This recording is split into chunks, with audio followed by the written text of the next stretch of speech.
C'est bon. Bonsoir. Faut que je vous pose la question. Combien était à Google I.O. cette année? Parce qu'elle avait l'air de dire qu'il y en avait quelques-uns. Non. Bon, alors moi j'ai par contre eu cette chance. Effectivement, Google I.O., c'est une conférence assez importante qui a lieu tous les ans, depuis 6 ans, 7 ans maintenant, je ne sais plus, qui a lieu à San Francisco, un lieu plutôt sympathique également. Cette année, on a fait les choses de manière un peu différente. On voudrait que ça reste une conférence à taille humaine, donc on a à peu près limité à 6000 participants la taille, et donc on ne veut pas aller au-delà parce qu'après ça devient une foire, ça devient autre chose, c'est plus une conférence de développeurs.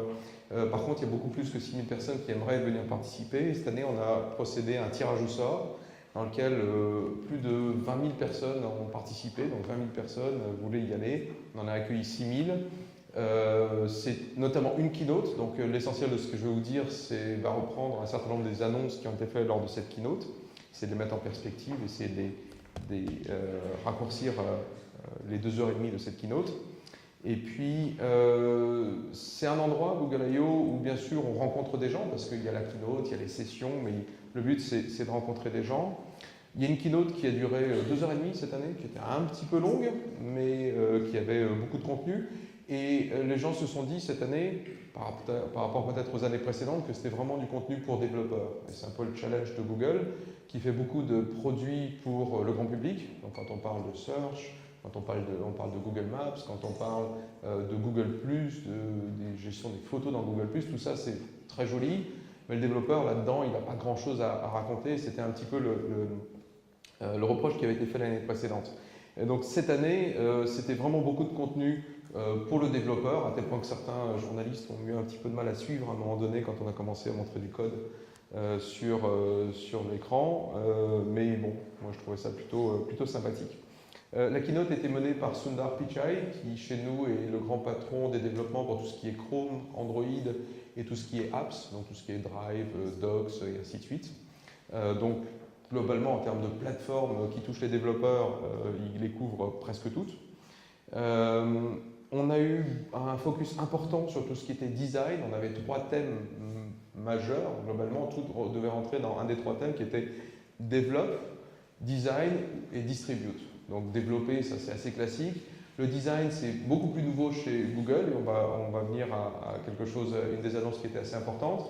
Et la distribution, parce que c'est important de monétiser son travail, de le faire connaître au moins, et que ce soit à travers des places de marché ou des endroits où on va vendre son application. Il y a un certain nombre de choses sur lesquelles il faut qu'on aide les développeurs à les rendre plus visibles. Ensuite, bien sûr, c'est beaucoup de sessions. Il me semble que la quasi-totalité de ces sessions sont en ligne aujourd'hui sur YouTube avec un sous-titrage. Pour l'instant en anglais, il est question de le traduire. Donc vraiment, en termes de contenu, s'il y a des choses que vous voulez approfondir, on a beaucoup de contenu en ligne. Les sessions étaient pas mal pleines, alors ça c'est ce qu'on appelle du standing room only. Des sessions ont eu beaucoup de succès, notamment autour d'Android, autour des nouvelles annonces bien évidemment.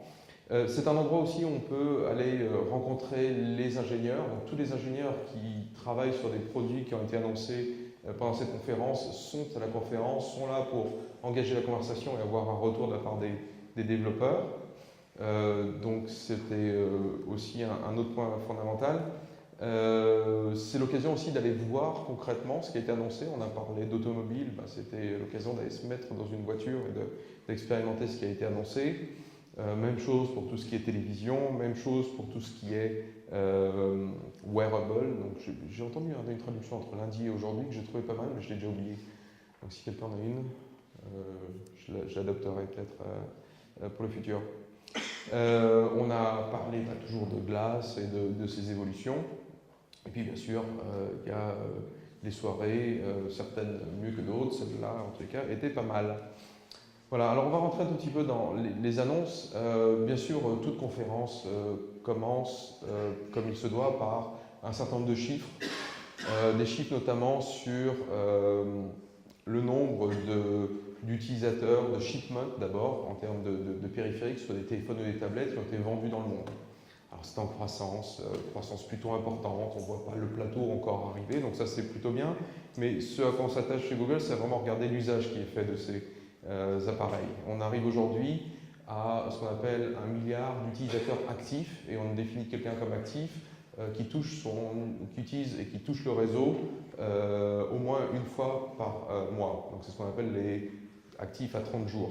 Donc on a 1 milliard d'utilisateurs à ce stade-là qui utilisent un périphérique Android. Ensuite, ce qui est un challenge initialement pour Google, c'est les tablettes. Les tablettes, historiquement, pesaient assez peu, les tablettes Android par rapport à un marché global.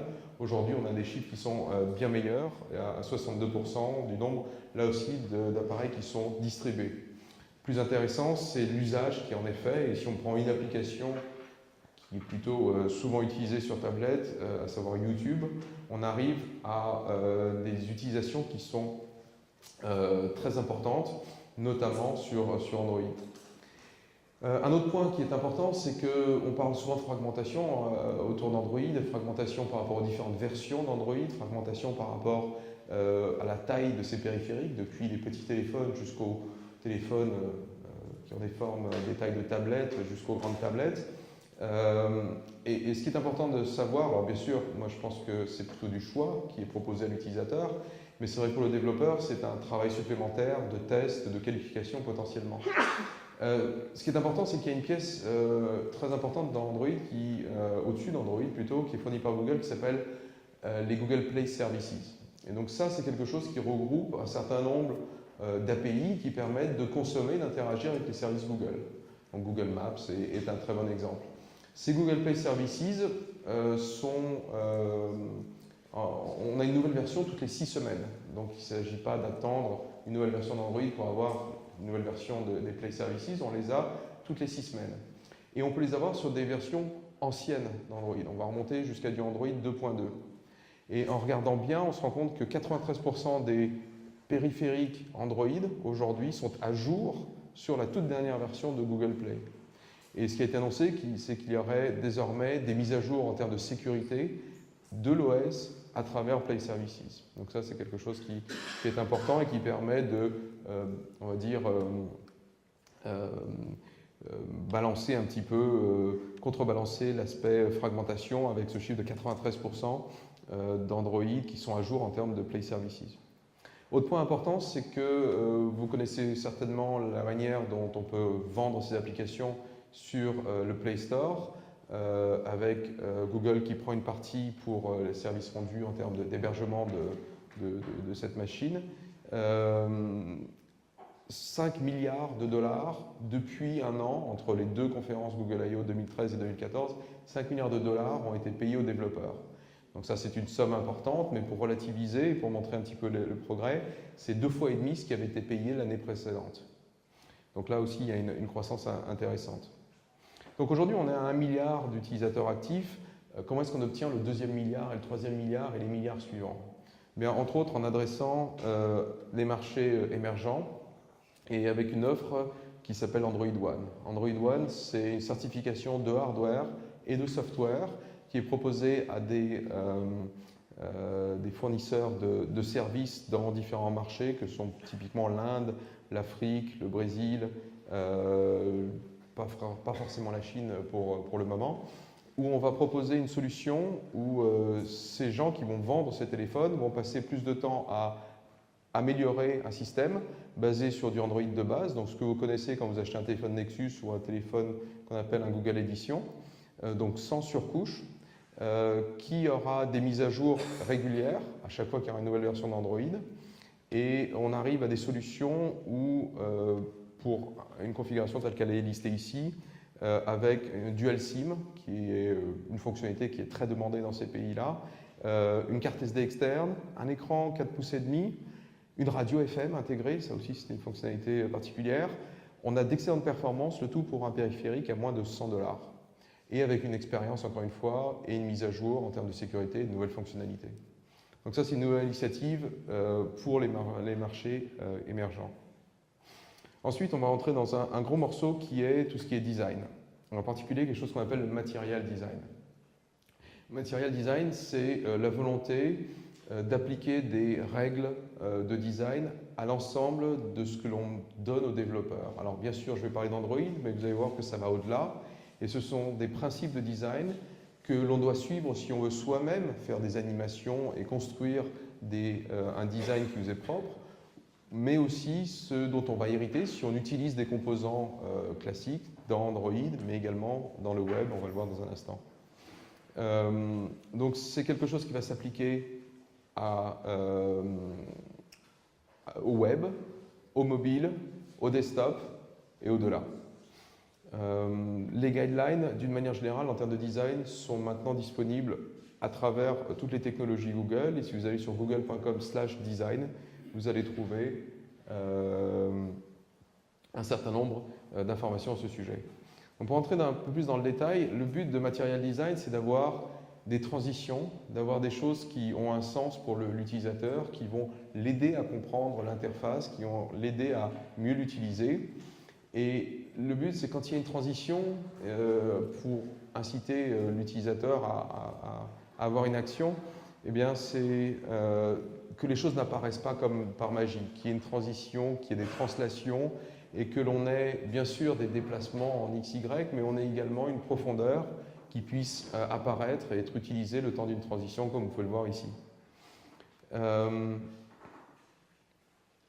L'autre exemple qui est ici, qui est une réécriture de Calendar, c'est, vous voyez ces transitions, vous voyez comment on va passer d'un mois à un autre, comment on va travailler sur une journée particulière, et à chaque fois on a cette notion de transition où on voit de manière assez naturelle ce sur quoi l'utilisateur va se focaliser et travailler. Si on applique ça à Android, on a une animation ici qui nous permet de voir ce qui se passe quand on passe d'une partie d'une fiche de contact à une autre, comment la photo disparaît, comment le nom devient plus petit et comment tout ceci est assez fluide tout en étant espacé. Et là, il y a des exemples et des sessions qui ont été faites sur comment une interface a été redesignée pour utiliser donc, ce principe de material design. Un autre type d'interface extrêmement courant que sont les cartes, donc les cartes Google Now typiquement, ce que l'on va retrouver dans un certain nombre de périphériques, notamment tout ce qui est wearable et les montres. Là aussi on applique ces mêmes principes où on a des transitions, où on a de l'aide qui est fournie à l'utilisateur sur ce qui est en train de se passer et quelle est l'interaction que la personne vient d'avoir et quel est l'effet de cette interaction.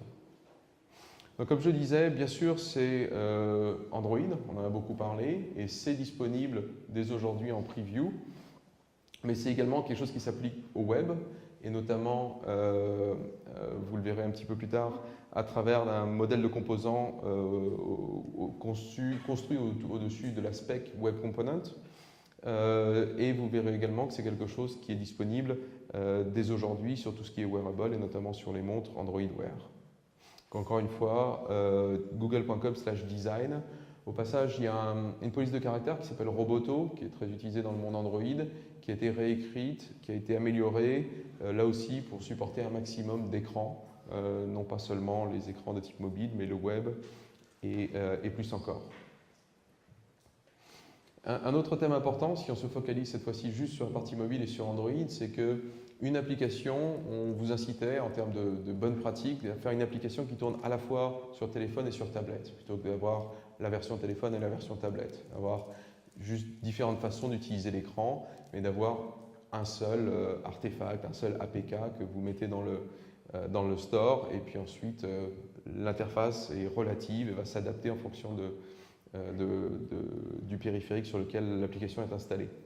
Là, l'idée, c'est de pousser cette logique-là encore un petit peu plus loin et d'avoir une application qui est capable de tourner sur téléphone, sur tablette, sur télévision, on va le voir dans un instant, avoir un composant wearable et puis sur glace. Et pour ça, on a des outils qui sont enrichis pour pouvoir supporter et favoriser donc, le développement d'applications qui tournent sur un maximum d'écrans. Alors, une des grosses annonces, ça a été la mise à disposition de ce qu'on appelle une Developer Preview de la prochaine version d'Android, auquel on fait référence à la version L.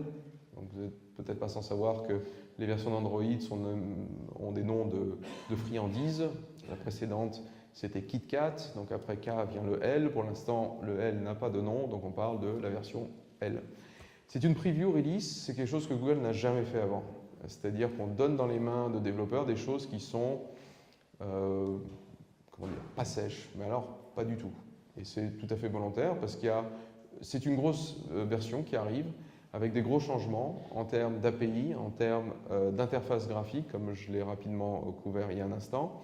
Et donc, on veut véritablement être capable de partager avec les développeurs qui sont à même de souffrir un peu avec une version qui n'est pas sèche, contrairement à des utilisateurs finaux, partager avec ces développeurs les nouvelles fonctionnalités qui vont arriver probablement d'ici la fin de cette année 2014. Alors, dans cette version, bien sûr, on a implémenté tout ce qui était material design. On a commencé à le faire. On peut le voir un petit peu dans différentes applications et globalement dans l'interface. Mais il y a d'autres changements un peu plus profonds, notamment le fait qu'on va avoir une interface globale au niveau du système qui est orientée non pas application, mais qui est orientée document.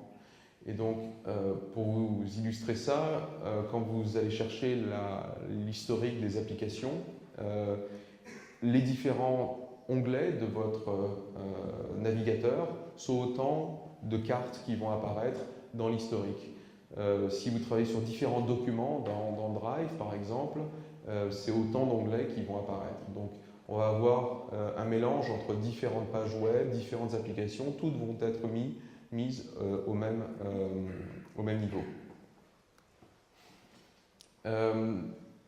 La performance dans L, c'est un autre gros pan. Bien sûr, il y a l'aspect design. L'aspect performance est très important. Et il y a 3 piliers fondamentaux pour l'aspect performance. Le premier, c'est qu'il y a un nouveau runtime. Et ce nouveau runtime, il s'appelle Art. Art, qui signifie Android Runtime, rien de plus. C'est non seulement un nouveau runtime, alors pour ceux qui suivaient dans la précédente version, dans KitKat, c'était une option, dans les options de développeurs, on pouvait aller remplacer Dalvik, donc la machine virtuelle historique, par Art, et c'était une fonction de développement. On va non seulement définir Art comme le nouveau moteur, mais l'unique moteur. Donc Dalvik disparaît complètement de cette version L. Je reviendrai sur Art dans un instant, mais la performance, vraiment, c'est l'objectif principal à travers un meilleur garbage collecting, à travers meilleur usage mémoire, à travers meilleur temps de démarrage. C'est vraiment un point très important. Une grosse emphase qui est mise sur tous les aspects graphiques, que ce soit l'intégration de versions récentes d'OpenGL, de travail étroit avec les fournisseurs de GPU. Le but, c'est d'arriver vraiment dans un téléphone ou dans une tablette au niveau de ce que l'on a sur une console de jeu. Et qu'on ait la possibilité de faire véritablement les mêmes applications, les mêmes animations, les mêmes performances graphiques que ce que l'on a sur des consoles de jeu récentes, bien sûr. Et le dernier point, c'est l'usage de la batterie. Donc là, il y a un nouveau projet qui s'appelle le projet Volta, qui permet de fournir des outils aux développeurs pour avoir des historiques et des statistiques sur l'usage de la batterie. Non pas juste un histogramme sur, clairement, tu as baissé très vite, mais véritablement, quelles opérations dans une application donnée ont eu un impact sur l'usage de la batterie. Donc ça, c'est vraiment très important. C'est des choses qui vont permettre aux développeurs d'améliorer leurs applications. Ceci dit, il y a beaucoup de choses qui ont été appliquées déjà dans Android lui-même, dans le système lui-même, et qui ont permis, donc pour des gens qui ont testé cette version L, qui encore une fois n'est pas du tout une version sèche, de voir des évolutions et des économies d'à peu près 30% de batterie sur des usages assez classiques sur une journée, ce qui n'est absolument pas négligeable. Un autre point important pour les développeurs, c'est qu'il y a de nouvelles API qui sont là, qu'on pourrait mettre dans la catégorie des choses qui vont aider à économiser la batterie. C'est notamment quelque chose qui s'appelle le Job Scheduler. Le Job Scheduler, ce sont des callbacks que l'on peut enregistrer pour que le système nous appelle quand un certain nombre de conditions sont remplies. Par exemple, je veux avoir une tâche qui va s'exécuter quand j'ai du réseau Wi-Fi et non pas cellulaire, que je suis en charge et que le périphérique ne fait rien d'autre. Il est en mode idle. Plutôt que de réveiller l'application régulièrement et de vérifier si ces choses-là sont, ces conditions-là sont remplies ou pas, c'est le système qui va vous appeler. Donc évitez à votre application de se réveiller régulièrement, de consommer de la batterie, et effectivement d'avoir son travail qui est fait au bon moment, là où la batterie souffrira le moins. Alors, une chose qui a été annoncée avec cette version L, c'est qu'il y a 4000, 5000, je ne sais plus, 5000 nouvelles API. Alors, je ne sais pas si c'est une bonne ou une mauvaise nouvelle qu'il y en ait autant. La bonne nouvelle, c'est qu'il y a beaucoup d'innovations. Il y a des choses, notamment au travers des notifications, qui sont très importantes, qui historiquement ont été un des points forts d'Android et qui continuent d'être améliorées. Bien sûr, par l'intégration de tout ce qui est material design, mais également par la manière dont on va avoir la visibilité de certaines notifications, et notamment sur l'écran de verrouillage. Alors, on va pouvoir définir des notifications avec différents niveaux de visibilité et donner à l'utilisateur la possibilité de valider ou non ce qui doit être et pouvoir apparaître sur l'écran verrouillé. Donc, on peut peut-être, si on veut avoir la météo, si on veut avoir des notifications qui ne prêtent absolument pas à conséquence d'un point de vue confidentialité, les voir apparaître sur l'écran verrouillé. D'autres, comme des SMS par exemple, que l'on va vouloir ne pas voir apparaître ou pas dans leur intégralité. Donc là, on va avoir une série d'API qui va permettre de gérer ça. Beaucoup de nouveautés en termes d'interface graphique, bien sûr. On a une nouvelle list view, typiquement. Beaucoup d'animations qui sont codées dans un framework d'animation qui vous permettre, sans que vous ayez besoin de devenir un expert IHM ou de user experience, de créer des animations de manière assez simple qui vont reprendre les mêmes principes que ce qu'il y a dans le système lui-même. Si bien qu'un développeur ou un utilisateur qui a été habitué à utiliser Android sera à l'aise avec votre propre application et vos animations qui sont fournies par le système. Que dire d'autre? La WebView, donc pour ceux qui ont suivi, WebView, c'est ce qui permet d'avoir un composant dans lequel on embarque un rendu qui est basé depuis la version KitKat sur Chrome, ou sur Chromium pour être plus précis. On est maintenant sur une version 36 qui permet de faire des choses comme du WebGL, du WebRTC, du Web Audio. Donc on a beaucoup de nouvelles technologies qualifiées d'HTML5 qui sont susceptibles d'être utilisées dans la WebView d'Android. Nouvelles fonctionnalités également autour de Bluetooth Low Energy qui existe depuis 4.3 et qui est améliorée régulièrement. Et enfin, toute une série de nouvelles fonctionnalités qui sont dédiées à l'entreprise. Donc ça fait l'objet d'un travail collaboratif avec Samsung, avec son projet Knox, où on va être capable d'avoir différents profils. C'est-à-dire que le possesseur, le propriétaire du périphérique n'est pas forcément le propriétaire d'un profil donné, et vice-versa. Et donc d'être capable d'avoir la ségrégation de données entre les données qui sont d'ordre privé et des données qui sont plutôt de type entreprise. Et on a une nouvelle API qui s'appelle le Device Policy Manager qui va vous permettre d'implémenter et d'interagir avec vos applications avec ces différents systèmes. Le but étant bien sûr de favoriser l'intégration de périphériques de type Android dans le monde de l'entreprise et tout ce mouvement de Bring Your Own Device, être capable de l'intégrer et de satisfaire des besoins de sécurité qui sont fournis qui sont exigés par les entreprises. Alors en termes d'outillage autour d'Android, gros effort depuis l'année dernière, depuis l'annonce d'un outil de développement qui s'appelle Android Studio. Gros effort pour améliorer ce produit-là. Donc pour ceux qui n'ont pas suivi cet épisode-là, on est parti de IntelliJ, qui est un outil de développement Java particulièrement bien fait et puis historiquement très utilisé. Et au-dessus de ça, on a fait notre propre distribution pour faire du développement Android, mais pas que, vous allez le voir dans un instant. Et on a annoncé cette année une version bêta. Alors une version bêta, c'est une version où on casse un peu moins les choses entre différentes milestones. On a un build qui est basé sur Gradle. On a besoin d'être extrêmement flexible et de gérer beaucoup de cas d'usage quand on parle de construire des applications. Donc là, il y a beaucoup de choses qui ont été améliorées. Et puis, puisqu'on va, vous allez le voir, cibler non pas seulement des téléphones, des tablettes, mais aussi des télévisions, du wearable, il va falloir supporter tout ça dans l'outil. Donc c'est autant de choses qui sont intégrées dans l'outil, à la fois à travers de visualisation. Donc si on a par exemple des montres qui sont rondes ou qui sont carrées, on va voir l'impact que peut avoir un layout donné sur ces différents environnements. Que l'on soit, et c'est ce qui est présenté en bas à droite, sur un environnement à gauche qui est de type Android L, avec du Material Design, ou sur du Holo, qui est l'ancien look and feel, on va être capable de voir à quoi va ressembler son application en parallèle directement et être capable de faire des mises à jour à la volée. Donc ça, ce sont les choses importantes. Plus généralement, quand on développe des applications Android, on veut faire une version de debug et une version de type release. On veut peut-être aussi faire une version payante et une version gratuite qu'on va mettre sur le store. On veut peut-être aussi, si on a du code natif, avoir plusieurs cibles qui seraient historiquement, c'était presque que du ARM.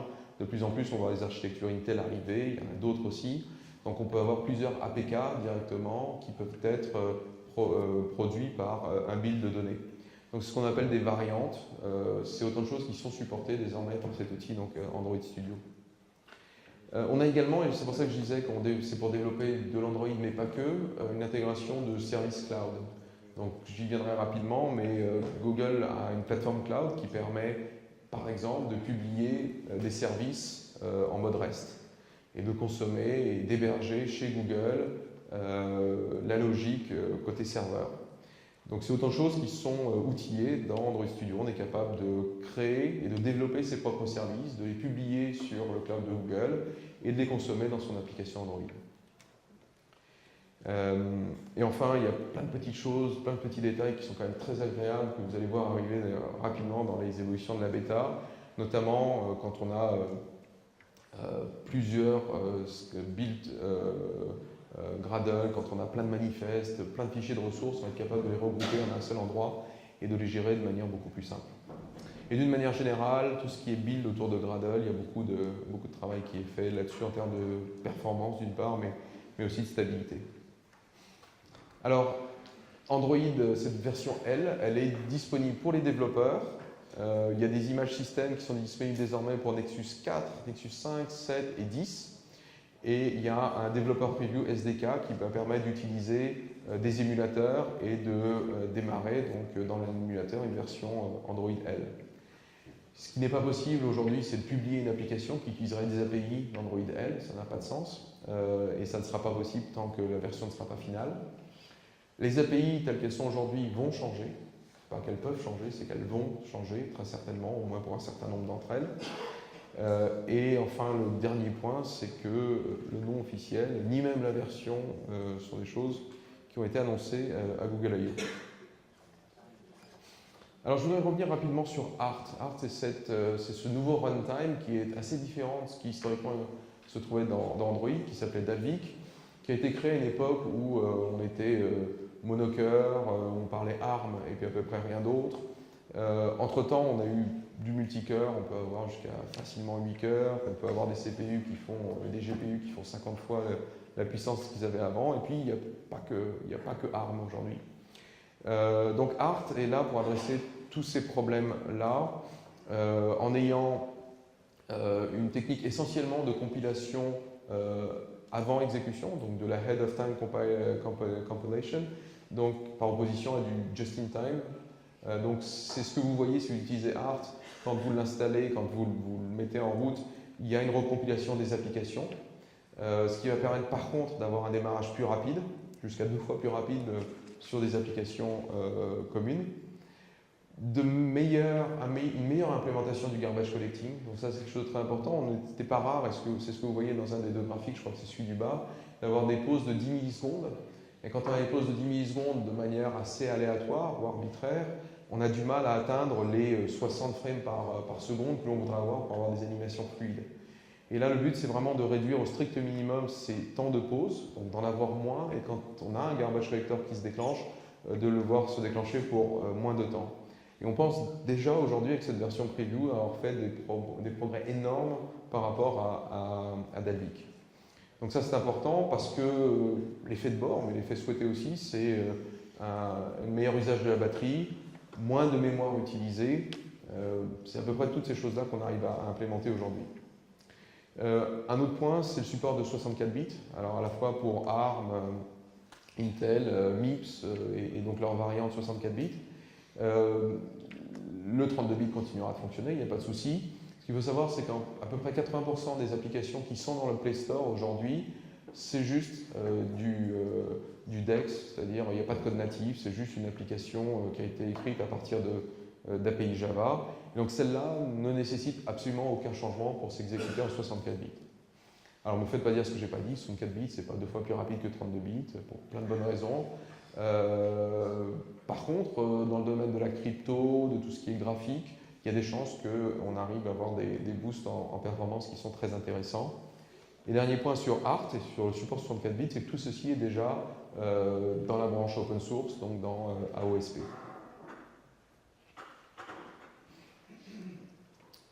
Alors, on a annoncé également quelque chose qui s'appelle Android Wear. Android Wear, c'est étendre les API d'Android pour ce qu'on appelle les wearables, avec comme premier cible les montres.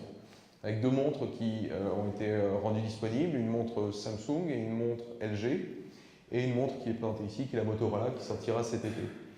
L'objectif, c'est de pouvoir gérer les notifications Android et de les faire apparaître dans la montre, et de proposer une interaction à l'utilisateur. Donc tout ce qui apparaît typiquement dans votre téléphone, quand vous baissez le rideau et que vous voyez des actions, sont autant d'actions qui apparaissent sur la montre également.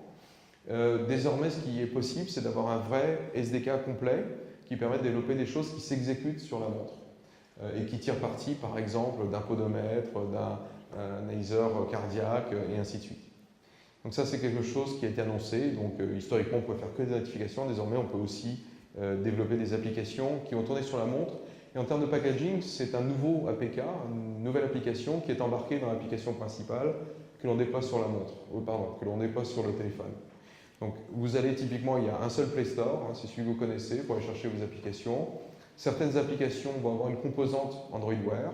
Vous allez télécharger ça sur votre téléphone, sur votre tablette, et automatiquement, s'il y a une montre qui est appairée à votre téléphone ou votre tablette, sa composante montre va être transférée vers la montre et va s'y exécuter de manière contextuelle, c'est-à-dire qu'il n'y a pas de moyen, il n'y a pas de menu, il n'y a pas de bouton, il n'y a pas d'icône pour démarrer quelque chose. C'est des choses qui doivent arriver spontanément à un moment donné, soit par rapport à une action sur le téléphone, soit par rapport à un temps dans la journée, une location, un endroit où on se trouve, et ainsi de suite.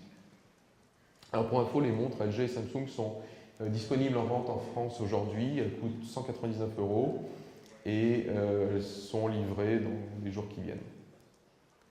Autre petite annonce, c'est quelque chose qui s'appelle Google Fit. Aujourd'hui, quand vous collectez des données de type nombre de pas marchés dans la journée, nombre d'escaliers montés, toutes ces choses-là, vous le faites avec différents devices et chacune est un silo et chacun vous propose son propre silo de données. Et si vous voulez réconcilier les données qui sont fournies par un podomètre, votre téléphone et votre analyseur de sommeil, c'est quelque chose qui fait peut-être l'objet de partenariats entre certains de ces fournisseurs, mais en aucun cas vous avez la possibilité de croiser ces données parce qu'elles sont rarement accessibles. Donc là, c'est donner à l'utilisateur la possibilité d'avoir un réceptacle commun pour toutes les applications qui utiliseraient cette API qui s'appelle Google Fit.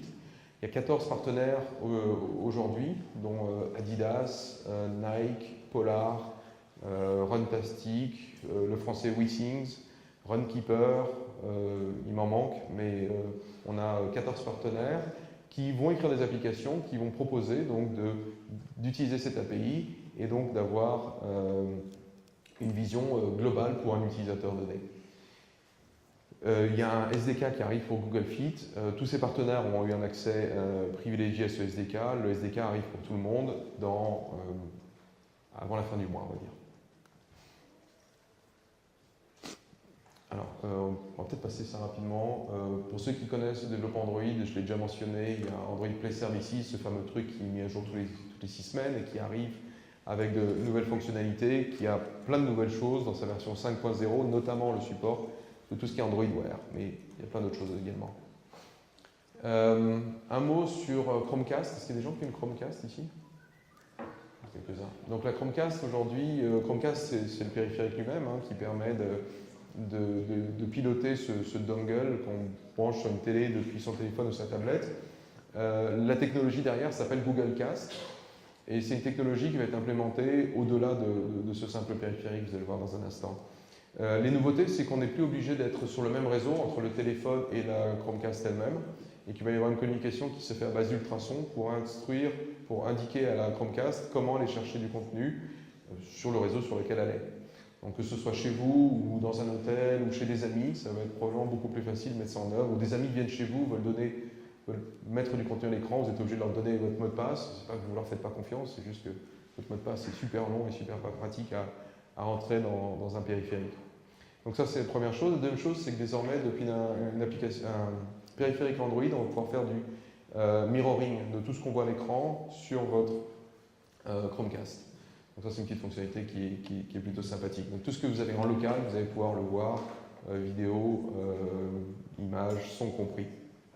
Et enfin, un dernier petit point qui est sympathique, c'est que quand vous n'utilisez pas votre Chromecast, vous avez des belles photos normalement. Vous allez pouvoir avoir vos propres photos, vous allez pouvoir avoir de l'art, vous allez pouvoir avoir plein de manières de configurer ce qui est affiché à l'écran quand vous ne poussez pas de contenu. C'est quelque chose qui s'appelle backdrop.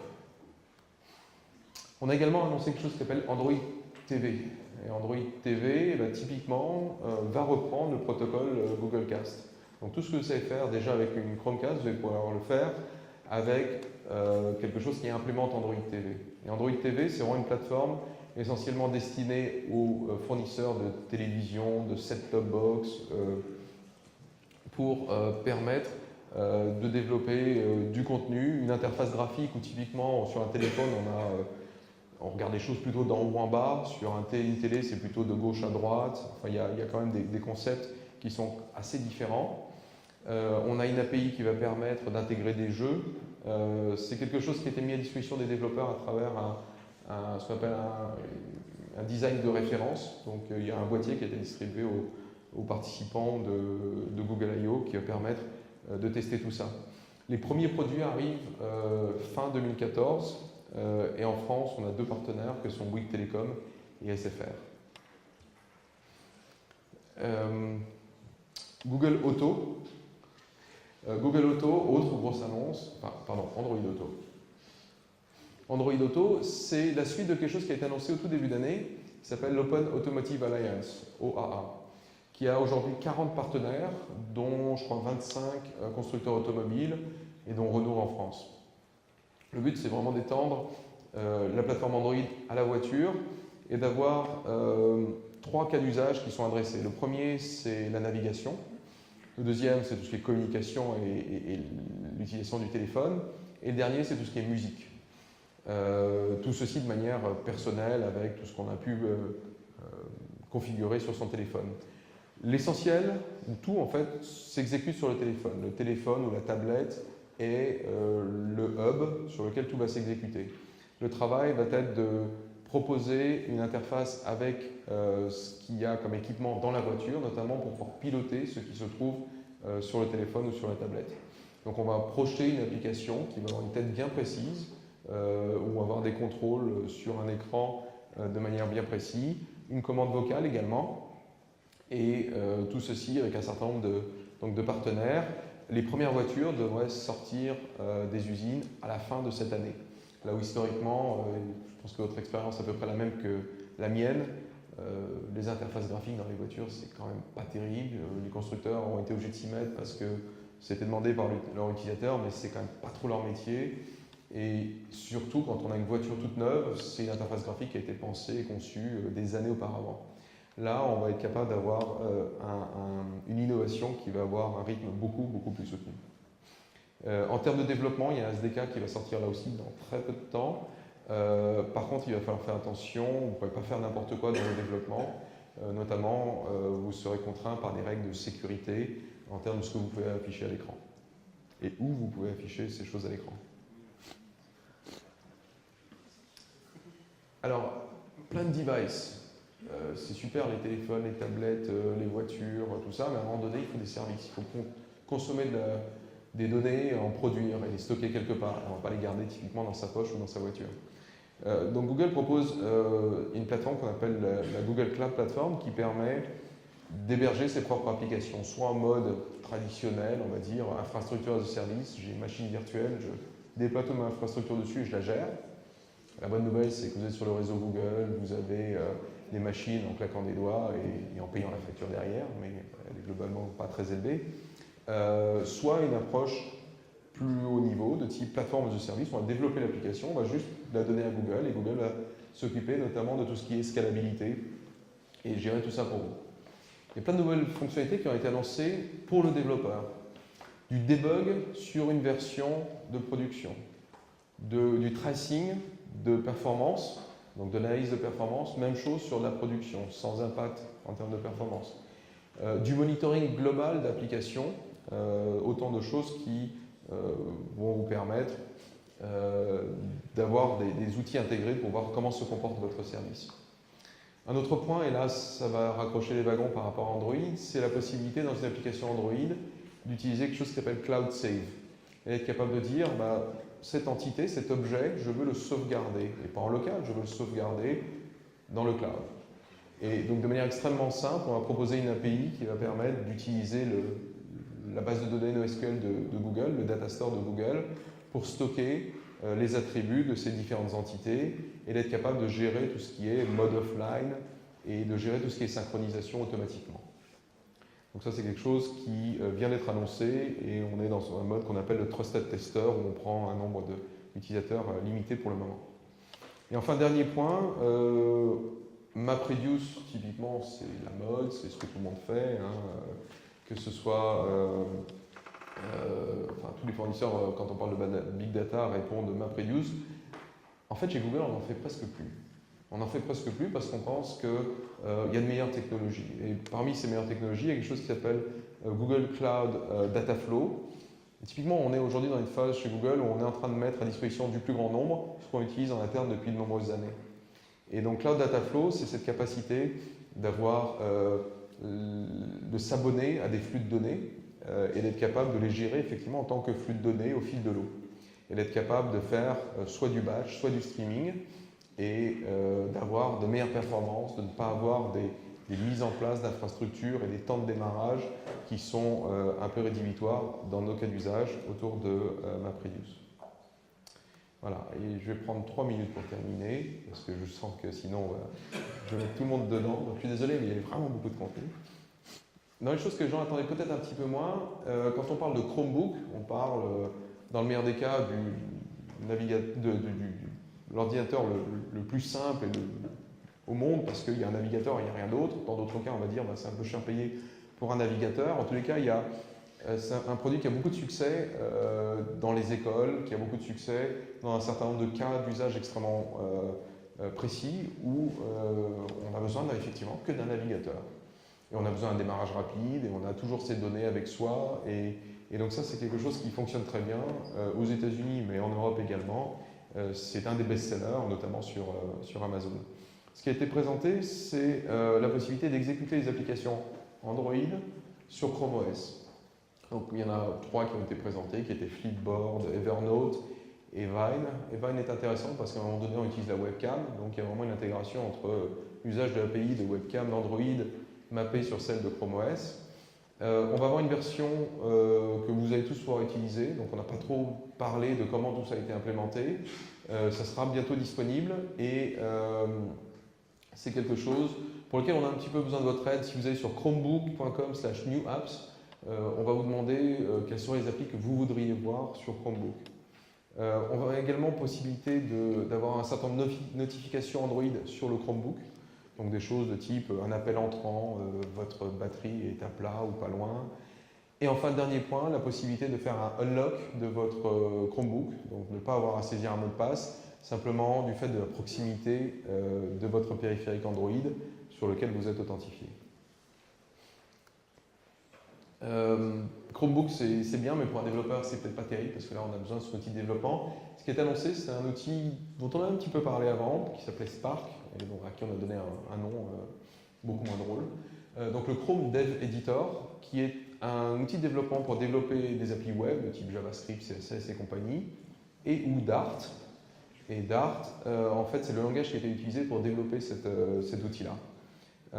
Donc je vous invite à regarder ça. Il y a une intégration de tout ce qui est Git et GitHub et c'est une possibilité d'avoir un outil de développement en ligne pour faire du web avec du JavaScript ou du Dart et de le faire, pourquoi pas, sur un Chromebook. Pardon. Les gens qui étaient à la conférence ont eu la chance de repartir avec une de ces deux montres qui implémente les API Android Wear dont je parlais tout à l'heure, donc soit la Samsung, soit la montre LG. Encore une fois, les deux sont disponibles en France. Un autre petit goodies qui était sympathique, que les gens n'ont pas bien compris de quoi il s'agissait, c'est du carton. C'est des bouts de carton avec des petits trucs en plus, un tag NFC, un petit aimant, et c'est ce qui permet de faire, avec un téléphone que vous placez dedans, et on a deux petites lentilles devant les yeux, faire une sorte de réalité augmentée. Donc si vous connaissez une autre solution qui a été acquise il n'y a pas très longtemps, on est sur un domaine extrêmement similaire, avec des résultats qui sont absolument bluffants. Faites une recherche sur Twitter ou ailleurs sur Cardboard, vous allez voir les réactions. Il y a une application Android, typiquement, qui sépare l'écran en deux, qui propose une vision stéréoscopique, et puis avec les lentilles, on a une sorte de réalité augmentée. Ensuite, on se balade avec son Cardboard, et on a vraiment une chose en réalité augmentée pour à peu près 5 $, je crois. Et vous avez tous les plans pour faire le vôtre. Alors, il y a tout ce dont on n'a pas parlé. Et il y a des gens qui vont dire, oh là, ils n'ont pas parlé d'AngularJS, mais ça veut dire qu'AngularJS est mort. Alors je vous rassure, non. On n'a pas trop parlé de Google Glass, effectivement. Croyez ou non, toutes les technologies utilisées par les développeurs et auxquelles on croit chez Google ne sont pas nécessairement présentées à Google I.O. On ne fait pas que du Conference Driven Development, on fait aussi du développement traditionnel. On n'a pas trop parlé de Google+, alors ça y est, Google+ est mort. Pas tout à fait. Il a une dimension développeur qui est assez limitée déjà à la base. On n'a pas ou peu parlé de Dart. Et en fait, on a parlé de Dart, je l'ai mentionné il y a un instant à travers le Chrome Dev Editor. Dart a également été annoncé comme nouveau langage supporté sur App Engine, qui est donc l'offre plateforme as a service de Google. Et plus récemment, Dart est devenu un standard ECMA, le standard ECMA 408. Voilà, donc il y a plein de choses dont on aurait pu parler. On n'a pas parlé de Nexus, de device, en termes de hardware. Il y avait les montres, il n'y avait pas de téléphone, il n'y avait pas de nouveaux téléphones, il n'y avait pas de nouvelles tablettes. Encore une fois, c'est beaucoup plus à destination des utilisateurs end-user. Donc là, on parlait d'une conférence développeur. Et quand il s'agit de robots, c'est juste un petit peu tôt, on va y venir, ne vous inquiétez pas. Je ne sais pas si l'année prochaine, tout le monde repartira avec une voiture, je ne pense pas, mais on y travaille. Voilà, et pour terminer, je veux vous dire que, comme j'ai dit au tout début, toutes les sessions de Google I.O. sont disponibles sur YouTube, mais il y a également ce qu'on appelle une centaine de I.O. Bytes vidéo. Vous n'avez peut-être pas le courage de vous asseoir et de regarder 45 minutes d'une session. Alors c'est 45 minutes, c'est pas plus. On a également des petites vidéos qui font toutes moins de 10 minutes, qui sont plutôt autour de 5 minutes, pour des sujets extrêmement précis. Donc si parmi les choses que j'ai parcourues ici, il y a des choses qui vous intéressent, vous allez sur g.co/io14 videos et vous allez retrouver l'intégralité de cette centaine de petits vidéos que vous allez pouvoir regarder. Voilà, donc j'ai beaucoup parlé. Je vais proposer à l'intervenant suivant de venir s'installer, de prendre peut-être une ou deux questions pendant qu'il parle. Je ne m'enfuis pas, je serai là pour au cocktail et puis si vous faites affidélité aux intervenants suivants, je suis peut-être là aussi pour parler dans les couloirs. Merci en tous les cas de votre attention.